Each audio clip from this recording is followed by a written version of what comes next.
Hello everyone, मैं master Hemlata. आज हम बात करेंगे हमारी नेक्स्ट कार्ड डेथ कार्ड के बारे में। डेथ कार्ड का मतलब ये नहीं है कि डेथ है, ये हम ट्रांसफॉर्मेशन का कार्ड है। आपने देखा होगा फ्लैग जब आया था यहाँ पर, तो क्या था कि उसे महसूस हुआ था कि एक जर्नी मेरी अंदर से ख़त्म हो गई है, अब मैं एक नए पाथ पर हूँ। तो एक ट्रांसफॉर्मेशन हो रहा है। देखिए इस कार्ड में क्या है कि बहुत सारे लोग मरे पड़े हैं और इधर एक जो जीवित है वो एक लेडी है, दयनीय दशा में बैठी है। एक तरफ गर्दन है, ये देखिए, ठीक है, और साथ में एक बच्चा है। क्लियरिटी नहीं आ रही है कार्ड में, पता नहीं। और साथ में एक पर्सन येलो ड्रेस में खड़ा हुआ है, ठीक है। तो ये आपको अपना कार्ड आप साथ में रख सकते हैं, ठीक है। और जो ये घोड़े पर बैठा हुआ है एक आदमी है, ठीक है। इसको कभी कभी हम ये भी देखते हैं कि ये जो डेथ की इंफॉर्मेशन लेकर आता है, हार की लेके आते हैं ना, जब युद्ध कहीं होता है तो फिर वो न्यूज़ लेके आता है जीत की, हार की, है ना। ऐसा होता था ना पहले ज़माने में। तो अब देखते हैं हम पहले इसकी अलग अलग चीज़ों पर। ये जो फ्लैग है इसके ऊपर देखिए, ब्लैक कलर के ऊपर वाइट कलर है, यानी ब्लैक बुराई और वाइट पे सच्चाई, यानी कि बुराई पे सच्चाई की जीत होगी। अब आपके पास अगर कोई किसी चीज़ के बारे में पूछने आया कि फ़ाइल मेरी आगे जाएगी या नहीं, मेरे को जॉब मिलेगी या नहीं, है ना, इस तरह की कोई चीज़ है, तो उसमें ये चीज़ बताना कि अगर आप सच्चे हैं तो आपको जीत मिलेगी। यानी कि जैसे अब मान लीजिए किसी ने वो लगा दिया है प्रमोशन के लिए, कोई वो होता है ना, क्या बोलते हैं उसको, रिश्वत खिलाना या इस तरह का फ्रॉड कर रहा है, और दूसरा जना जो है वो काबिल है, तो आप जो यहाँ पर आप फ्रॉड कर रहे हैं, गलत कर रहे हैं, यानी कि जो वो बुराई हो गई। हाँ, आप अपने लिए मेहनत कर रहे हैं, अपने लिए हीलिंग कर रहे हैं। हीलिंग एक रिश्वत नहीं है। हीलिंग वो चीज़ है कि हीलिंग क्या करती है कि जो हमारा हक है वो हमें दिलाती है, ठीक है, गलत नहीं करती कभी भी, ठीक है। तो ये चीज़ है कि अगर आप सच्चे हैं तो आपकी जीत होगी, क्योंकि हर इंसान को ये पता होता है अपने अंदर से कि वो कितना सच्चा है। अब मान लीजिए किसी ने कोई घर में कुछ लड़ाई चल रही है, कुछ चल रहा है, वो ये पूछते हैं, तो अगर आप सच्चे हैं तो आपके साथ होंगे सब, इस तरह की वो बतानी है। अब आपके पास केस कैसा आता है उस पर डिपेंड करता है। नेक्स्ट हम देखते हैं पगड़ी। देखिए ये जो घोड़े पे इंसान बैठा है, इसकी ये जो पगड़ी है एक पीछे पूंछ जैसी लगी हुई है, ये है डिवाइन पावर। ये डिवाइन पावर वाला पर्सन है। अब आपने देखा होगा कि जो पहले ज़माने में जैसे युद्ध हुआ करते थे, तो एक पर्सन लास्ट में आता था न्यूज़ लेकर कि क्या हुआ। तो ये एक किस्म से डिवाइन मैसेंजर है, एक डिवाइन पावर है। ये पगड़ी उस चीज़ की निशानी है।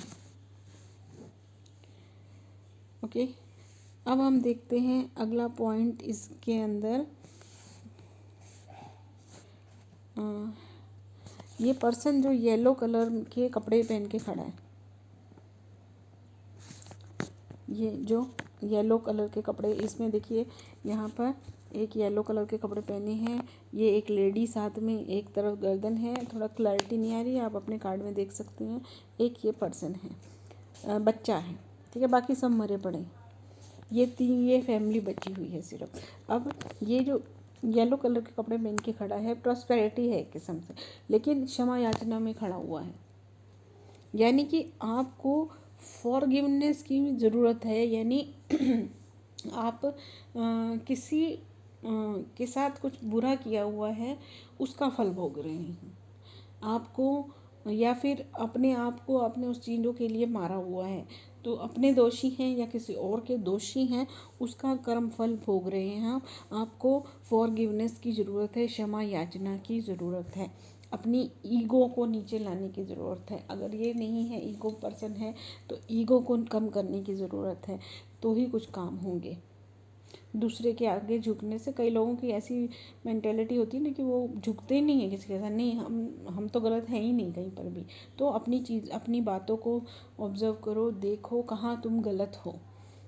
नहीं तो डिवाइन से हेल्प मांगो। देखो ये हाथ जोड़ के उसके सामने खड़ा है, हेल्प मांग रहा है, तो ये हेल्प मांगो जीत के लिए, अपनी जीत के लिए हेल्प मांगो, क्षमा याचना करो। अब आप देखो यहाँ पे, यहाँ घोड़े और इस पर्सन के बीच में यहाँ पे पीछे एक येलो सन उभर रहा है, ठीक है। तो यानी जो उभरता हुआ सन होता है वो क्या होता है, न्यू बिगिनिंग होती है, उम्मीद होती है, उम्मीद की एक किरण होती है। तो यही बताना है कि आप अगर सच्चे नहीं हैं तो भी एक उम्मीद की किरण है आपके पास, अगर आप क्षमा याचना कर लेते हैं तो, अपनी गलती को मान लेते हैं, उसे सुधार लेते हैं और क्षमा याचना मांग लेते हैं। भले कभी कभी क्या होता है, अब डायरेक्टली हमें ये भी नहीं कहना, ज़रा सिचुएशंस को देख के संभलने की ज़रूरत है। आपके पास कौन सा क्लाइंट आया है, क्या उसका नेचर है, क्या उसका की हिस्ट्री है, वो देखना पड़ेगा। कभी कभी हम किसी को बोल देते हैं कि माफ़ी मांगो, वो जाके डायरेक्टली माफ़ी मांग लेता है किसी से, और वहाँ पर वो पुरानी बातें और निकल आती हैं, फिर वो लड़ाई झगड़े बढ़ जाते हैं। तो ऐसा नहीं करना है हमको। क्या बताना है कि सोल टू सोल माफ़ी मांगो, डिवाइन से माफ़ी मांगो, और सोल टू सोल माफ़ी मांगो, कोड्स कट करो और मेडिटेशंस कर, फॉरगिवनेस के मेडिटेशंस करो, ठीक है। फिर है हमारा नदी। देखिए यहाँ पर पीछे नदी है, इसमें आपको क्लैरिटी आएगी कि नहीं, हाँ मैं आपको दिखाती हूँ। ये यहाँ पर ये जो पार्ट है ना, ये वाला, ये घोड़े के नीचे वाला पार्ट, वहाँ पर नदी है और नदी में एक शिप भी है। ये जो येलो पार्ट ख़त्म हो रहा है, जहाँ लोग मरे हुए हैं उसके पास में येलो पार्ट है और वो ख़त्म हो रहा है, उसके पीछे जो है नदी है और एक उसमें शिप है। तो नदी का मतलब क्या होता है कि लगातार बहते रहो,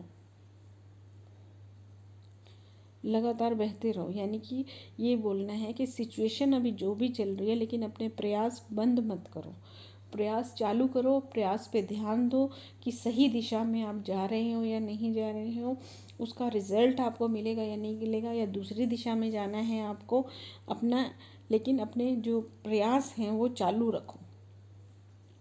भले आप स्पिरिचुअल जर्नी पे हो, भले आप जो नीडी जर्नी पे हो, जिस भी लेवल पर हो, आप अपने प्रयास चालू रखो, घबरा कर बैठना नहीं है। जो उसमें बोट है, नदी के अंदर एक बोट है, देखिए शिप खड़ी हुई है, मतलब वेट कर रही है। वी शुड मूव ऑन, इसका मतलब ये है कि हमें मूव ऑन करना चाहिए। अभी जो भी सिचुएशन है उसमें मत खड़े रहो, वो एंडिंग पोजीशन है, अब न्यू जर्नी हो रही है। कई बार क्या होता है कि नई न्यू जर्नी हो रही होती है ना, एक चीज़ ख़त्म होती है तो इंसान घबरा जाता है कि हमारा ये ख़त्म हो गया है, अब हम क्या करेंगे, ये अच्छे दिन थे, ये ख़त्म हो गए। तो इस चीज़ को देखो कि अब जो है उस चीज़ से, अगर आपके एक फेज़ लाइफ का ख़त्म हो रहा है तो ये घबराओ मत कि ये चीज़ ख़त्म हो गई है, ठीक है। कि जैसे जॉब ख़त्म हो रही है मान लो, या रिटायरमेंट आ रही है जैसे किसी की, या कुछ भी किसी चीज़ का, किसी सर्कल का एंड हो रहा है, तो उसमें घबराओ मत, मूव ऑन रहो, नदी है बहते रहो, मतलब अपना काम जारी रखो, उस चीज़ पे उसे याद करो, उसके अच्छे पल याद करो। लेकिन कोई भी सिचुएशन होती है ना किसी की लाइफ में, वो ख़त्म हो रही होती है, जैसे कभी कभी किसी की मैरिज भी ख़त्म हो रही होती है, ठीक है। वैसे ही अच्छा पल नहीं है, लेकिन ये चीज़ समझानी है कि हमें ठहरना नहीं है, चलते रहना है, मूव ऑन करने की ज़रूरत है हमें। पानी भी बह रहा है, यानी कि पानी में अब ये जो नाव खड़ी है, तो इस चीज़ को इस तरह समझाना है कि दुनिया भी चल रही है, दुनिया आपके साथ रुकने वाली नहीं है, तो आपको भी बहाएगी तो सही वो साथ में। जैसे पानी के अंदर अगर नाव खड़ी है बिना सहारे के, तो पानी बह रहा है तो थोड़ा थोड़ा वो भी मूव करेगी ही, तो मूव तो आप कैसे ना कैसे थोड़ा बहुत करोगे ही, रो रो के करो या खुशी खुशी करो। अगर खुशी खुशी करोगे तो ज़्यादा अच्छे रिजल्ट्स मिलेंगे। तो सिचुएशन को एक्सेप्ट करो, पावर इकट्ठी करो और अपनी उम्मीद को जगाओ, ठीक है। अब जो देखिए ये घोड़े पे आदमी बैठा है, उसके कपड़े कैसे हैं, ब्लैक। ब्लैक का मतलब क्या है, नेगेटिव, नो फीलिंग, कोई फीलिंग नहीं है, सिर्फ अपना काम करना है। जैसे कि यमराज है, अगर वो आता है मारने के लिए तो वो उसको कोई फीलिंग नहीं है, भले आप पूजा पाठ कर रहे हो, आपने कुछ भी कर लिया है, कोई भी अच्छा काम कर रहे हो, कुछ भी, कोई फीलिंग नहीं है। टाइम आ गया मतलब वो लेने आया है तो आया है लेने के लिए, तो नो फीलिंग। इसका क्या मतलब है कि रोने से सॉरी, रोने से माफ़ी, ये रोने से कुछ नहीं होगा, इस तरह से माफ़ी मांगने से, काल से माफ़ी मांगने से कुछ नहीं होगा। जिसके साथ गलत किया उससे माफ़ी मांगो, सोल टू सोल माफ़ी मांगो। क्योंकि ये देखिए, ये इसके सामने खड़ा हुआ है, लेकिन इसका कोई ऐसा इरादा नहीं है कि ये इसको माफ़ कर देगा, ऐसे ही गुस्से से ही देख रहा है। और इसके जो हाथ हैं वो भी देखिए कोई भी ब्लेसिंग के पोजीशन में नहीं है, यानी मौत के आगे कितना भी गिड़गिड़ा लो मौत तो आती ही है। तो लेकिन ये कार्ड मौत का नहीं है, ये बताया जा रहा है कि आप अपने घबराए हुए टाइम, जैसे क्या होता है कि किसी की लाइफ में कुछ क्रिटिकल पोजीशन आती है तो भगवान से माफ़ी मांगने लग जाता है ना, और ऐसा बोलने लग जाता है कि मैंने ऐसा क्या कर दिया, इस तरह की चीज़ें होती हैं। तो वो ये कह रहे हैं कि उनसे नहीं माफ़ी मांगो, उनसे माफ़ी मांगने से कुछ नहीं होगा, उसमें कोई फीलिंग नहीं है, भगवान में फीलिंग नहीं है, ऐसा नहीं। देखो यहाँ पर ये चीज़ भी समझने की है, जो भगवान है उसके लिए आप भी बच्चे, जिसके साथ आपने गलत किया वो भी आप भगवान का बच्चा है। तो ऐसी कंडीशन में भगवान फिर नो फीलिंग ही हो जाता है, क्योंकि आपके साथ न्याय करेगा तो दूसरे के साथ भी तो अन्याय होगा ना। तो इसलिए आपस में निपटारा कर लो। आपने देखा हो कई पेरेंट्स ऐसे करते हैं कि मेरे पास मैटर मत लेके आया करो, अपने आप निपट लिया करो। तो यहाँ पर यही मतलब है इसका कि यहाँ पर हाथ जोड़ने से कुछ नहीं होगा, जिसके साथ गलत किया है उससे माफ़ी मांगो। अगर डायरेक्टली नहीं मांग सकते तो सोल टू सोल माफ़ी मांगो, और आगे से भी कोई गलत काम नहीं करोगे, ये भी शक्ति मांगो। ऐसा नहीं कि अभी माफ़ी मांग ली फिर गलत कर लिया फिर उसका कोई रिजल्ट नहीं आएगा। ठीक है, अब देखो यहाँ पर एक जगह पे स्कल है। स्कल देखिए, इस ये जो घोड़े पे बैठा है ना आदमी, इसकी शक्ल देखिए आप, सूरज नहीं है, स्कल है, इसके खोपड़ी है। इसका मतलब यह है कि कोई जब कोई इंसान मर जाता है तो ही उसकी जो स्ट्रक्चर है वो बाहर निकल कर आता है। कंकाल जिसे कहते हैं, ये कंकाल के ऊपर कपड़े पहनाए हुए हैं, कि कोई भी सिचुएशन ऐसी है जो ख़त्म होने वाली है। जैसे अब आपके पास कभी कोई कुछ लेकर आता है, कोई सिचुएशन की ये बहुत ख़राब कंडीशन है हमारे घर की, हमारे बिजनेस की, कुछ भी कोई भी लेके आता है, मैरिज नहीं हो रही है, कोई भी कंडीशन ला रहा है आपके सामने और वो पूछ रहे हैं कि ये क्या है, कब तक चलेगी, इस तरह की। तो ये बताना है कि हाँ ये सिचुएशन ख़त्म होने वाली है। ठीक है, ये सिचुएशन ख़त्म होने वाली है, एंड होने वाला है इसका, डेथ होने वाली है इस सिचुएशन की। ठीक है, अब हम देखते हैं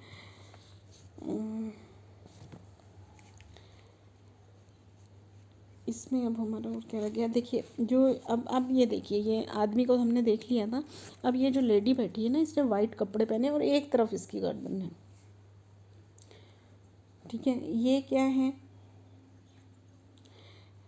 ये ऐसी कंडीशन है कि कोई सुध बुध नहीं है इस लेडी को।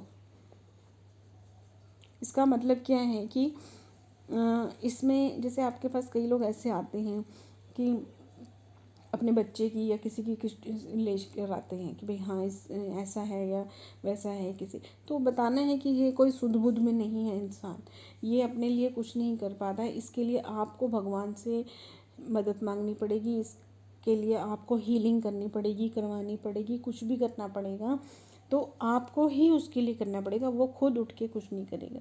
जैसे कुछ टाइम उसके लिए आप करें, उसके बाद उसको बताएं कि भाई ये आपके लिए किया गया है, तब आप खड़े हुए हैं और अब आपको खुद करना है। मतलब उसको खुद कोई भी काम करने लायक आपको बनाना पड़ेगा। क्योंकि देखिए ये लेडी कैसे बैठी है, इसका सिर एक तरफ गिरा हुआ है, क्या आपको लग रहा है कि वो कुछ भी कर सकती है?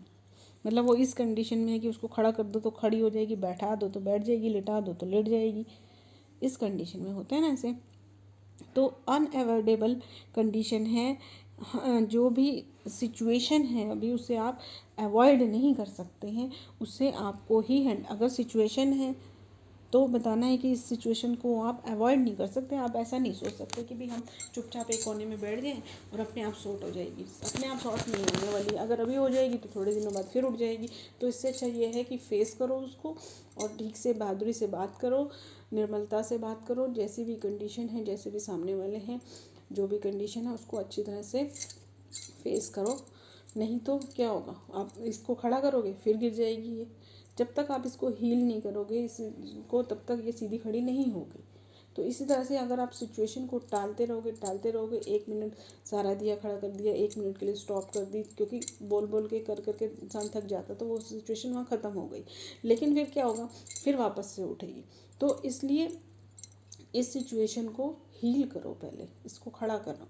लेडी, बच्चे या किसी की बात है तो इस तरह से बताना, सिचुएशन है तो उसको फेस करो और सॉल्यूशन ख़त्म करो। नहीं तो बार बार आपको इसको ढोते रहना पड़ेगा हमेशा, थोड़े टाइम बाद, फिर थोड़े टाइम, जब तक क्लैरिटी नहीं आएगी इस सिचुएशन को आपको हैंडल करते ही रहना पड़ेगा। अब देखिए एक बच्चा है साथ में,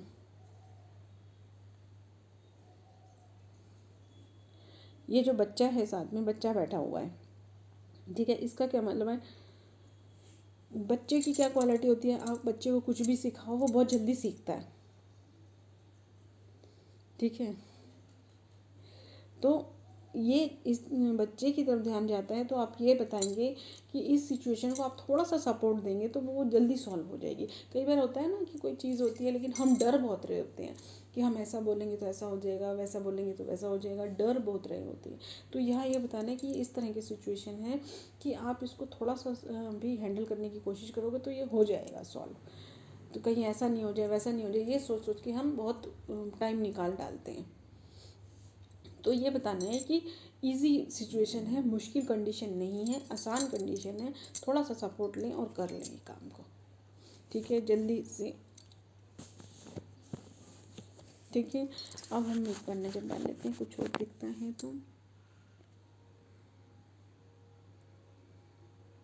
ये जो डेड पर्सन्स पड़े हैं उसका क्या मतलब है कि जो चीज़ आपकी लाइफ में ख़त्म हो चुकी है, होता है ना कि हम किसी चीज़ के साथ कनेक्ट हो जाते हैं, हमारी पास्ट मेमोरीज जैसे कहते हैं, पास्ट में कुछ हुआ है लेकिन वो हमारे साथ कनेक्ट हुआ पड़ा अभी तक है। तो ये चीज़ है कि पास्ट जो है वो ख़त्म हो चुका है, आपकी तरफ बिल्कुल भी नहीं देख रहा है। देखिए वो मर चुका है, वो आपकी तरफ बिल्कुल नहीं देख रहा है, ठीक है। तो आपको क्या करना है, सिर्फ पास्ट के साथ अपने आप को हटाइए। देखिए ये घोड़े की जो लात टांग देखिए वो कैसी है, वो मरा हुआ पर्सन है और ये येलो कपड़े वाला पर्सन है, इन दोनों के बीच में है। यानी कि ये अगर आपका यहाँ सीधा ध्यान जाता है, इसकी लेग पे ऊपर जो वो उठी हुई है, वो उसको एक किस्म से आप देखें तो ऐसा लग रहा है कि जैसे वो उसको धक्का मार रहा है कि ये पास्ट से अपने आप को डिस्कनेक्ट करो। तो आपको ये बताना है कि आपकी जो भी अभी सिचुएशन है, जो भी कंडीशन है, वो आप पास्ट से अटैच हुए में। अब आप अगर ये घोड़े पे बैठे हुए पर्सन को नहीं देखें और आपका ध्यान, क्योंकि जब आप कार्ड्स को रीड करेंगे तो एकदम हाईलाइट होगी चीज़ें, और चीज़ें ऐसे होंगी कि है ही नहीं, ना आपको फ्लैग दिखेगा, ना वो पर्सन दिखेगा, सिर्फ घोड़े की लात दिखेगी, वो पर्सन जो नीचे लेटा हुआ है और येलो कपड़े वाला, और कोई भी नहीं दिखेगा। जब आपको ये लेडी दिखेगी तो सिर्फ लेडी ही हाईलाइट होगी आपको। तो ये देखो, अगर इतने पार्ट को आप देखते हो तो ये दिखता है कि वो जो मरा हुआ पर्सन है और वो है, वो इन दोनों को, ये जैसे हाथ उठाए हुए हैं इसने, तो ये एक किस्म से उसको सहारा देने जा रहा है, देखने जा रहा है, उसके लिए दुख कर रहा है, ठीक है। तो ये कह रहा है कि वो जो पास्ट है, जो वो मर चुका है, जो ख़त्म हो चुका है, जो पास्ट चल गया, उससे दूर जाओ। ये उसको लात मार रहा है। तो यानी उस आपको ये बताना है कि आपकी अभी जो कंडीशन है, जो प्रॉब्लम चल रही है, वो पास्ट में से कहीं से उठ रही है, आपको वहाँ से नेगेटिव एनर्जी आ रही है। पास्ट से अपने आप को डिसकनेक्ट करो, ठीक है। एक हमने वहाँ पे ऊपर कार्मिक देखा था, वो कार्मिक अलग चीज़ होती है, एक पास्ट के साथ कनेक्ट होते हैं। जैसे कि पास्ट में कुछ हुआ है तो उसको हम याद करते रहते हैं, तो उससे डिस्कनेक्ट हो। कई बार याद करने की कोशिश नहीं, मतलब याद ना आए, हम ऐसी कोशिश करते हैं लेकिन फिर भी याद आता है, तो उसमें मेडिटेशंस और हीलिंग ही काम आती हैं। तो ये इस पूरे ओवरऑल डेथ कार्ड का मतलब है। आई थिंक मैंने सब क्लियर कर दिया है, बाकी और कुछ दिख नहीं रहा है अभी।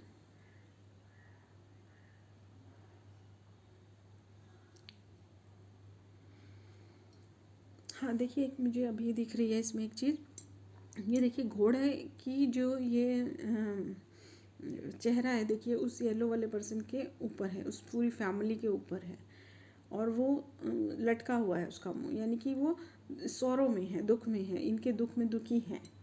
यानी एनिमल स्पिरिट से आप हेल्प मांगो, जैसे वुल्फ मैजिक बिगिनर्स का स्विच वर्ड भी है, इस तरह की कुछ एनिमल स्पिरिट से हेल्प मांगो। ठीक है, तो ये इस कार्ड का ओवरऑल मतलब है।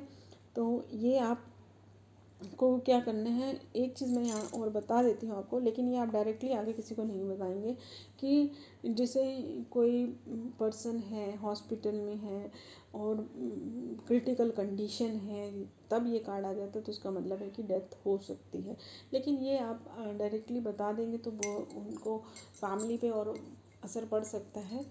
लेकिन कुछ भी बोल कर आप यहाँ पर ये बता सकते हैं कि चांसेस थोड़े कम हैं, लेकिन हो सकता है कि हो भी जाए हील, ऐसा लग रहा है।